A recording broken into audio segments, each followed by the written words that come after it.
नमस्कार बच्चों, जैसा कि हम कर रहे थे प्लेटो, जो कि एक पाश्चात्य दार्शनिक विचारक है। प्लेटो में भी हम कर रहे थे दार्शनिक राजा का सिद्धांत। विचारक हमारा था प्लेटो, और प्लेटो में हम क्या कर रहे थे, दार्शनिक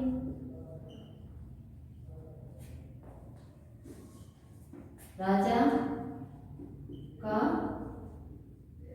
सिद्धांत, यानी प्लेटो के आदर्श राज्य में दार्शनिक राजा कैसा होगा, यानी इसके बारे में थोड़ा बहुत मैंने पिछले लेक्चर में आपको बता दिया था, जिसमें क्या है, प्लेटो का दार्शनिक राजा कैसा होगा। प्लेटो का दार्शनिक राजा क्या है, यानी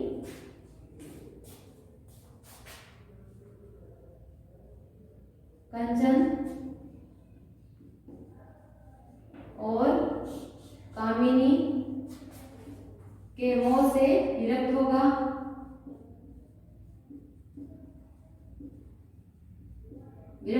यानी उसे सोना और चांदी छूना तक मना है। और दूसरा, उसे ना तो संपत्ति रखनी है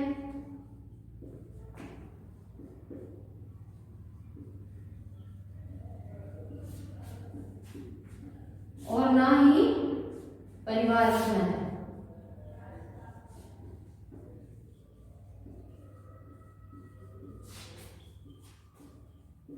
यानी मैंने आपको बताया कल कि क्या है, प्लेटो का जो दार्शनिक राजा होगा वो क्या है, यानी अपने न्यूनतम आवश्यकताओं की पूर्ति हेतु ही उतना ही धन का अर्जन करेगा। और दूसरा क्या है, वह मोह माया से मुक्त होगा। और क्या है, 50 वर्ष तक गहन अध्ययन के पश्चात, यानी रचनात्मक और क्रियात्मक परीक्षाओं को पास करता हुआ 50 वर्ष तक अध्ययन करने के पश्चात ही प्लेटो का दार्शनिक राजा कहलाएगा। ऐसे प्लेटो की कल्पना थी, यानी उसने कल्पना की थी कि 50 वर्ष के पश्चात ही गहन अध्ययन के पश्चात रचनात्मक और क्रियात्मक परीक्षाओं को पास करके, यानी जो बुद्धिजीवी या दार्शनिक व्यक्ति आगे आएगा वही क्या है, प्लेटो का दार्शनिक राजा होगा। ना ही उसे संपत्ति रखनी है और ना ही उसे परिवार रखना है, क्योंकि उसके प्लेटो के समय में क्या था, राजनीतिक जीवन भ्रष्ट था, उसमें अनेक बुराइयां थी। इन बुराइयों को देखते हुए उसने क्या है, अपने राजा के लिए परिवार और संपत्ति का, यानी उसको, यानी ना ही उसे संपत्ति रखनी है और ना ही उसे परिवार रखना है, क्योंकि ये उसके यानी शासन में बाधक तत्व है।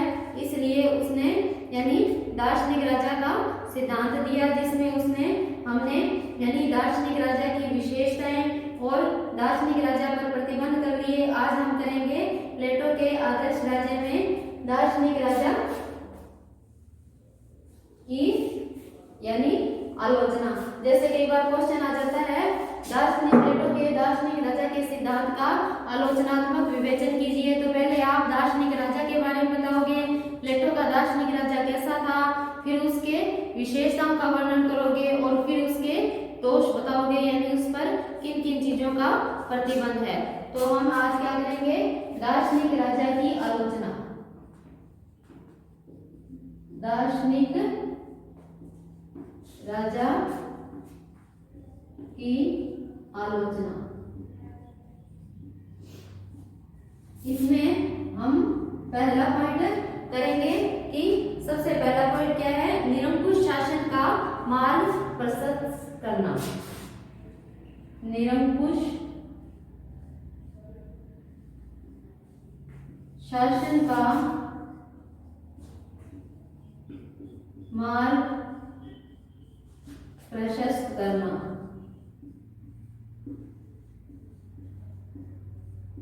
यानी क्या है, सबसे पहली आलोचना के रूप में हमारे सामने आती है क्या है, निरंकुश शासन का मार्ग प्रशस्त करना, यानी द्वार खोलना। कैसे, प्लेटो के दार्शनिक शासक को शासन की असीमित शक्ति प्रदान कर देना। यानी प्लेटो ने क्या है, अपने यानी दार्शनिक शासक को क्या है, सभी विधायिनी, कार्यपालिका और न्यायपालिका सभी शक्तियां क्या है, राजा में निहित कर दी। तो अब तक का अनुभव बताता है, और लॉर्ड एक्टन का भी कथन है कि व्यक्ति को असीमित शक्तियां प्रदान कर देना क्या है, निरंकुशता का प्रतीक है। तो प्लेटो ने अपने दार्शनिक राजा को क्या है,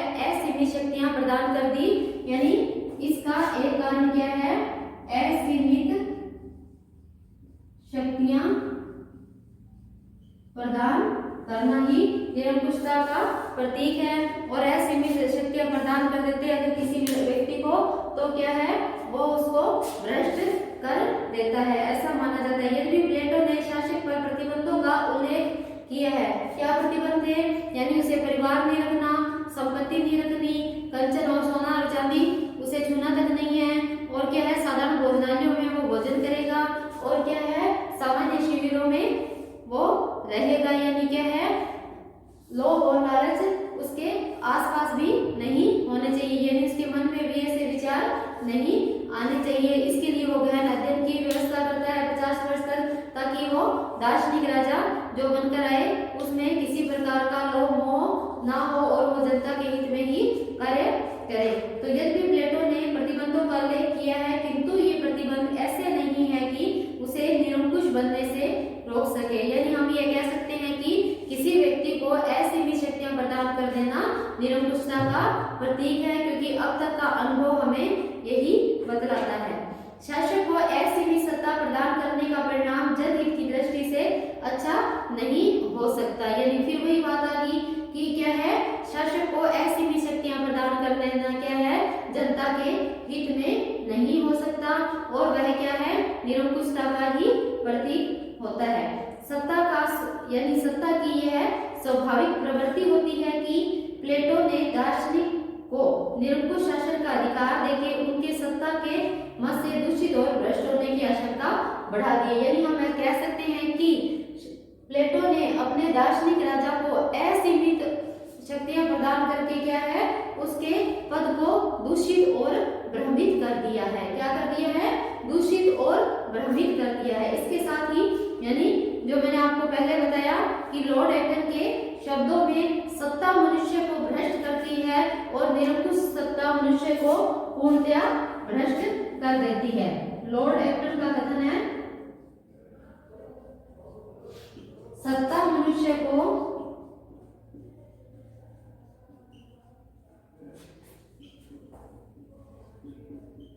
भ्रष्ट कर देती है और निरंकुश यानी किसी व्यक्ति को असीमित सत्ता प्रदान कर देना। तो निरंकुश शक्तियां प्रदान करना व्यक्ति को बिल्कुल ही भ्रष्ट कर देती है।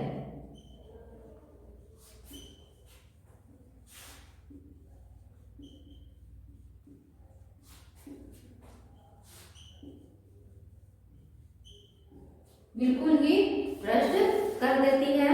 और क्या है, इसमें ऐसी स्थिति में दार्शनिकों का स्वेच्छाचारी शासन वे ही दुष्परिणाम उत्पन्न करने वाला होगा जिनके निवारण के लिए प्लेटो ने दार्शनिक राजा के शासन की कल्पना की थी।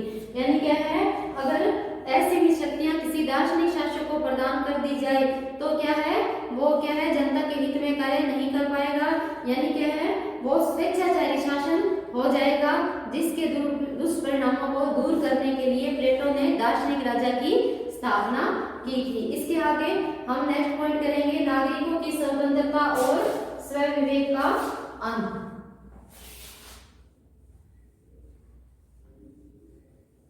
नागरिकों की स्वतंत्रता, नागरिकों की स्वतंत्रता व स्वविवेक का अंत। यानी क्या है, ये पहले पॉइंट का दूसरा रूप है।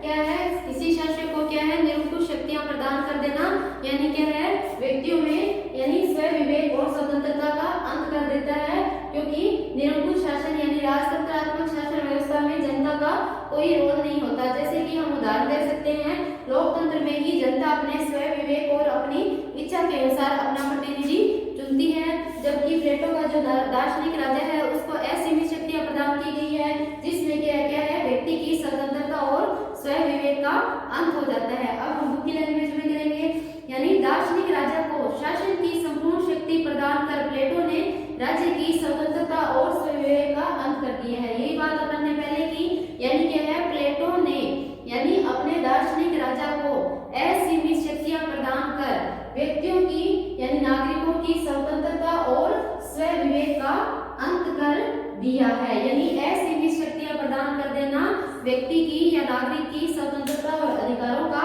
अंत कर देना होता है। इसके साथ ही हम आगे करेंगे, प्लेटोवादी राज्य के नागरिक तो राज्य की मशीन के जड़ पुर्जे बनकर रह जाते हैं, यानी क्या है, यंत्र बनकर रह जाते हैं जिसकी अपनी कोई चेतन शक्ति नहीं होती और मानव को जड़ की स्थिति या पशु की स्थिति पहुंचाने वाली अवस्था को किसी भी रूप में यानी श्रेष्ठ नहीं कहा जा सकता। यानी क्या है, मानव को मशीन के कल पुर्जे, यानी मशीन कौन है, दार्शनिक राजा, और उसके यानी कल पुर्जे कौन है, नागरिक, उनको यानी कल पुर्जे के समान समझकर नागरिकों की कल्पना की है।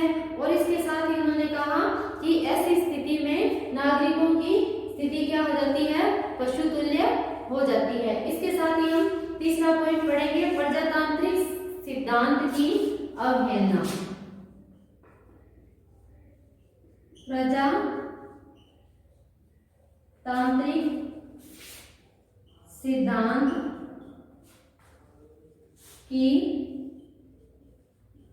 अवहेलना, ये भी दूसरे पॉइंट से रिलेटेड है।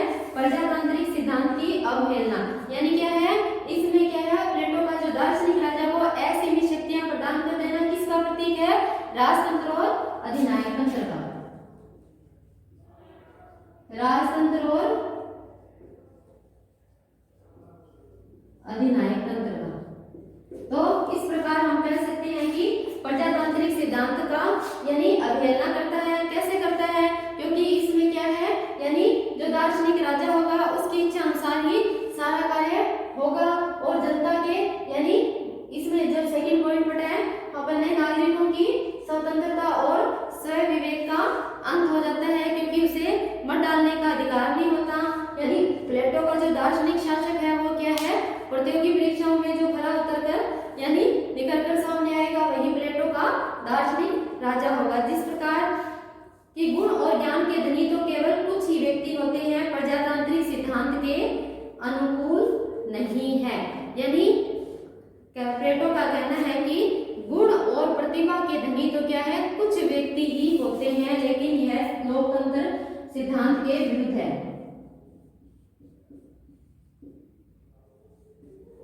प्रतिभा के धनी, यानी प्लेटो ने क्या कहा कि गुण और प्रतिभा के धनी तो कुछ व्यक्ति ही होते हैं। जैसे उसने संपूर्ण समाज को 3 भागों में बांटा था, शासक, सैनिक और उत्पादक वर्ग।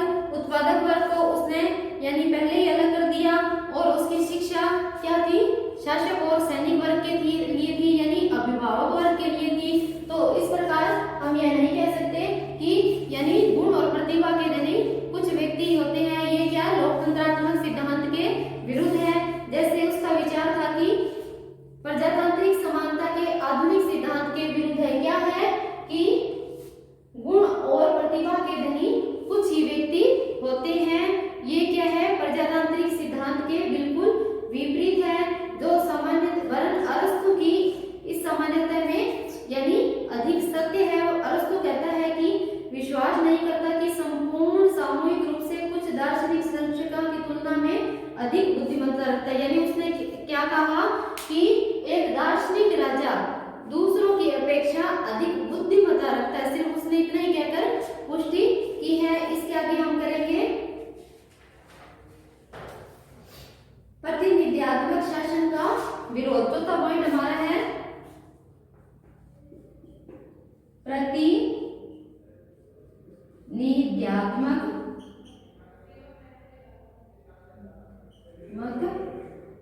सिद्धांत का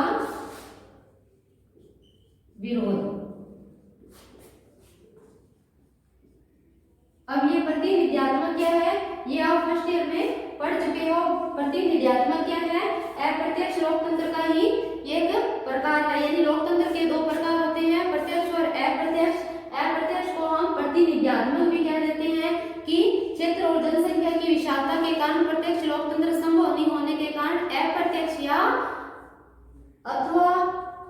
प्रतिनिधित्वात्मक लोकतंत्र को अपनाया गया है। इसमें है प्लेटो का दार्शनिक राजा का सिद्धांत केवल प्रत्यक्ष वर्ण प्रतिनिधित्वात्मक प्रजातंत्र को भी अस्वीकार कर देता है, यानी क्या है, लोकतंत्र के स्वरूप को भी वो दार्शनिक राजा का सिद्धांत क्या है, उसका विरोध कर देता है। अगला पॉइंट हम करेंगे, दार्शनिक वर्ग का शासन असंतुलित और अहितकर। दार्शनिक वर्ग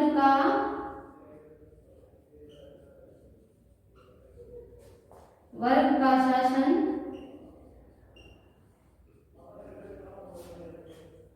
असंतुलित व अहितकर, यानी क्या है, प्लेटो के आदर्श राज्य में जो उसने दार्शनिक राजा की कल्पना की, उसमें उसने क्या कहा कि जो प्लेटो का यानी दार्शनिक शासक है, सार्वजनिक क्षेत्र के कर्तव्य का उचित रूप से संपादन कर सके, इसमें भी बहुत अधिक संदेह है। यानी क्या है, प्लेटो ने जो दार्शनिक राजा की कल्पना की थी, समाज में और राजनीति में बुराइयों को देखते हुए उसने ऐसे दार्शनिक राजा की कल्पना की जो समाज में व्याप्त बुराइयों को दूर करे और जनता के हित और समस्याओं के बारे में सोचे। इसके लिए उसने क्या है, प्लेटो ने अपने यानी दार्शनिक राजा की कल्पना की, वो उस पर भी खरा नहीं उतरता, यानी इसमें भी संदेह है। यानी अत्यधिक दार्शनिकता क्या है, संकीर्णन को उत्पन्न कर देती है, यानी ऐसा माना जाता है कि अत्यधिक दार्शनिकता किसको उत्पन्न कर देती है, संकीर्णन उत्पन्न कर देती है, और 50 वर्ष तक क्या है, यानी वो शासक बनेगा तो उसमें नवीन विकास योजनाओं के प्रति कोई रुचि नहीं होगी, यानी क्या है, वह रूढ़िवादी प्रवृत्ति पर आधारित होगा, नवीन सोच के प्रति उसकी उदासीनता ही रहेगी। यानी अब हम आगे करेंगे, यानी सार्वजनिक क्षेत्र के प्रति कर्तव्यों का क्या है, उचित रूप से संपादन कर सकेंगे, इसमें भी संदेह है। अत्यधिक दार्शनिकता क्या है, संकीर्णन को उत्पन्न करती है और सबकी व्यक्ति का शासन निश्चित रूप से अन्यायपूर्ण और असंतुलित ही होगा। यानी हम कह सकते हैं कि यानी अत्यधिक दार्शनिकता क्या है, संकीर्णन को जन्म देती है और संकीर्ण व्यक्ति जो होता है वो जनता के हित में कार्य नहीं कर सकता। और अब तक उन्होंने एग्जाम्पल दिया है कि ऑस्ट्रिया में जो भी दार्शनिक हुए हैं उनका शासन जनहितकारी और लोकप्रिय नहीं रहा है। इसके साथ ही जोवेट ने कहा है कि दार्शनिक राजा या तो भविष्य में बहुत दूर तक देखने वाला होता है या अतीत के पीछे की ओर देखता है, वर्तमान वास्तविकता से उसका कोई संबंध नहीं होता। यानी क्या है, उसने दार्शनिक राजा के बारे में कहा है कि दार्शनिक राजा या तो अपने यानी अतीत पीछे की ओर देखता है या आगे की ओर सोचता है, यानी जो समय वर्तमान में चल रहा है उसकी तरफ उसका कोई ध्यान नहीं होता। ऐसा कथन किसका, जोवेट का कहना है। उनके द्वारा बिना किसी प्रकार के तैयारी और अनुभव के थोड़े समय में ही क्रांतिकारी परिवर्तन करने का प्रयत्न किया जाता है। यानी क्या है, बिना सोचे समझे, यानी हम यूं कह सकते हैं कि थोड़े समय में ही बड़े बड़े डिसीजन या क्रांतिकारी परिवर्तन किए जा सकते हैं, क्योंकि सारी शक्ति क्या होती है, दार्शनिक राजा के पास ही होती है, जो कि क्या होते हैं, यानी परिणाम जिसके क्या होते हैं, अहितकर होते हैं। जल्दबाजी में लिए गए परिणाम क्या होते हैं, यानी अच्छाई के लिए नहीं बल्कि उसके दुष्परिणाम ही अधिक होते हैं। इसके आगे हम पॉइंट करेंगे विरोधाभासों से युक्त। चौथा पॉइंट है विरोधाभासों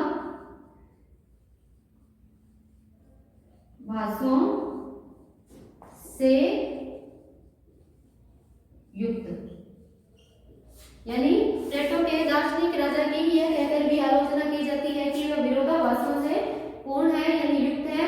प्लेटो का राजनीतिक शासक का सिद्धांत विरोधाभासों से पूर्ण है। कैसे?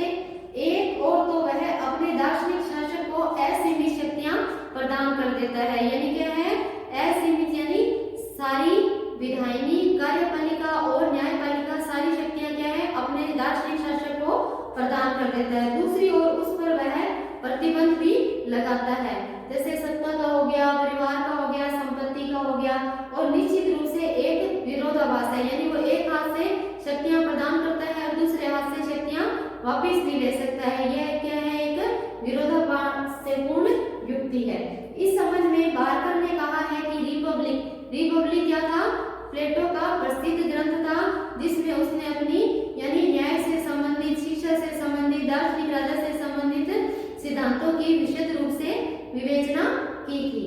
इसके साथ ही रिपब्लिक का सबसे बड़ा विरोधाभास कहा है, यानी जो उसका ग्रंथ था रिपब्लिक, उसका क्या है सबसे बड़ा विरोधाभास कहा है। पुरुषों तथा स्त्रियों के समाज शिक्षण कार्य और पत्नियों के साम्यवाद विरोधाभास से भी बड़ा है। यानी क्या है, उसने जो साम्यवाद का, प्लेटो ने साम्यवाद का सिद्धांत दिया, साम्यवाद के सिद्धांत में जो परिवार विषयक साम्यवाद और जो स्त्री विषयक साम्यवाद था, उसमें क्या था, यानी क्या है, वो सारा जो उसका साम्यवादी सिद्धांत और दार्शनिक सिद्धांत क्या है, विरोधाभासों से भरा पड़ा है।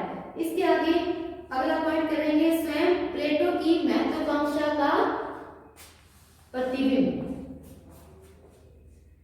पांचवा याद लिख देते हैं, स्वयं प्लेटो की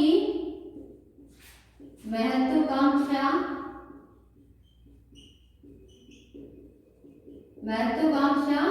का प्रतिबिंब। यानी हम कह सकते हैं कि प्लेटो का लक्ष्य क्या था, राजनीति में प्रवेश करना, लेकिन क्या है, कुछ राजनीतिक बुराइयों को देखते हुए उसने उस राजनीतिक व्यवस्था और सामाजिक व्यवस्था में क्या है, सुधार के लिए प्रयास किए और उसने अपना दार्शनिक राजा का सिद्धांत दिया। तो कुछ लोगों का मत है, यानी कुछ विचारक कहते हैं कि दार्शनिक राजा क्या है, प्लेटो स्वयं ही था और ये उसकी कल्पना का ही परिणाम था। यानी कुछ आलोचकों की दृष्टि में प्लेटो स्वयं शासक बनना चाहता था और इस उद्देश्य से प्रेरित होकर ही उसने दार्शनिक राजा की धारणा का प्रतिपादन किया। इस संबंध में पोपर का कथन है कि दार्शनिक शासक प्लेटो स्वयं है और रिपब्लिक उसके शासन बनने का दावा है।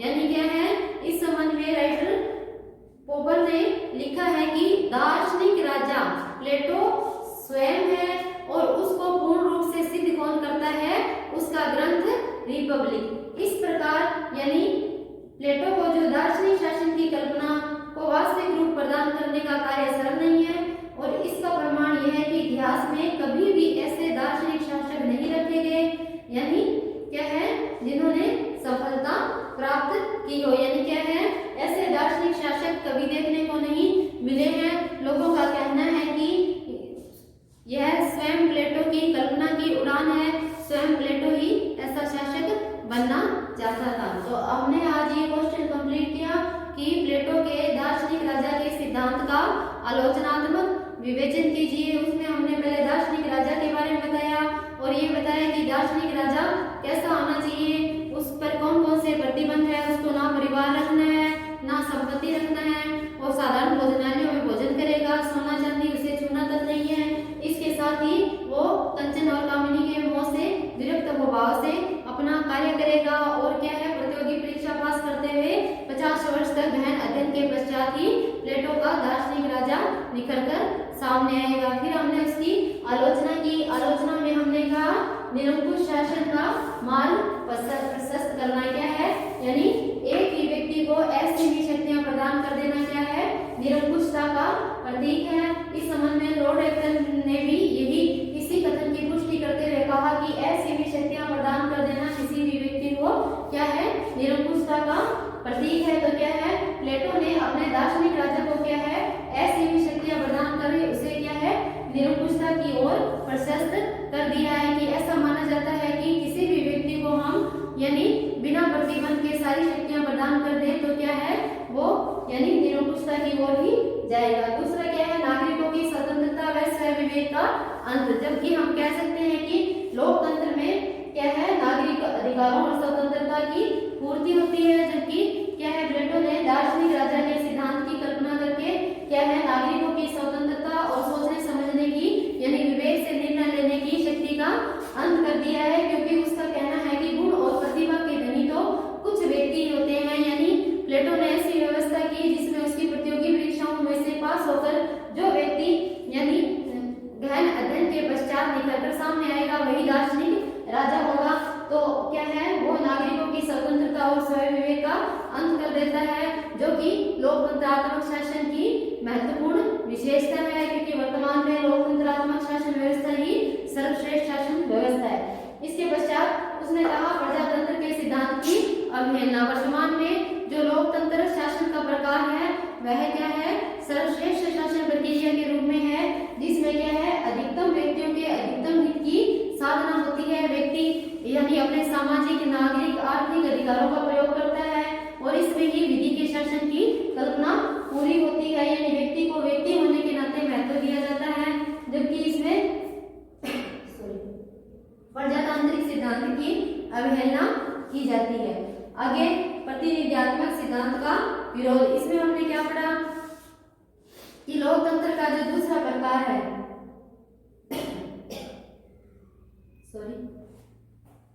लोकतंत्र के दो प्रकार हैं, प्रत्यक्ष और अप्रत्यक्ष। अप्रत्यक्ष को हम प्रतिनिधित्वात्मक भी कह देते हैं, यानी क्या है, लोकतंत्र में जनसंख्या और क्षेत्र की विशालता के कारण जनता अपना प्रतिनिधि चुनती है और प्रतिनिधियों के माध्यम से शासन कार्य किया जाता है। इस सिद्धांत का भी विरोध करता है।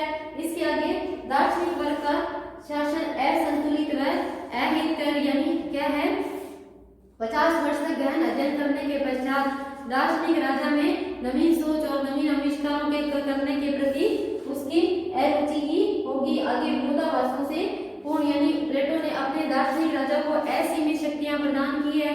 असीमित शक्तियों के साथ ही साथ उस पर 4 प्रतिबंध भी लगाए हैं जो कि विरोधाभासों से युक्त है, यानी उसने एक हाथ से सारी शक्तियां प्रदान की है और दूसरे हाथ से उसने उसे वापस भी ले ली है। इस प्रकार प्लेटो के दार्शनिक राजा के सिद्धांत का आलोचनात्मक विवेचन कीजिए। आज का हमारा ये क्वेश्चन कंप्लीट होता है। नेक्स्ट क्वेश्चन हम करेंगे अगली वीडियो में, उसमें हम करेंगे प्लेटो के आदर्श राज्य का आलोचनात्मक विवेचन कीजिए।